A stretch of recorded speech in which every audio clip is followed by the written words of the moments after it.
Video of the babies.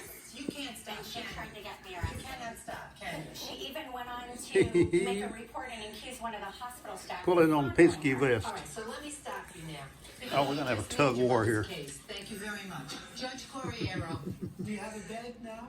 I'm using a twin bed that I use for my personal pretty girls. medical aid when they come if I'm sick. And why do you feel it's necessary to sue your daughter? Snow. I need a bed. And Snow girl. Did you pay for that? You're pretty. $2,000 for Yeah. the bed plus $500 for the Put your hand headboard. down. The police And Wiggles. report has it listed, but Hey, Wiggles. there's a typo that says 200 instead of 2,000. Oh, oh, oh, oh, 20 years old and was Hey, purchased by stop my it. husband. I'm doing my best to control myself.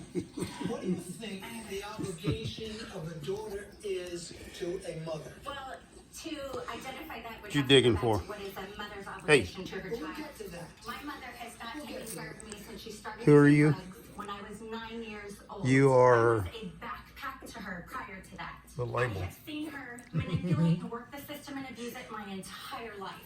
From having me Hey. take part in cashing in paper food stamps to put money in her pocket so she could go and buy drugs. Her being able to manipulate the system and everyone around her and make herself look like a victim, it's gotta stop. All right, I have no further questions. Judge Apple. How would you fall? I got dizzy. I stood up from it. Yes, I did have a puff. If you did or not. Correct. I stood up. I started Hey, Wiggles. walking, Oh, and Wiggles. I realized I was very dizzy. And that was in June.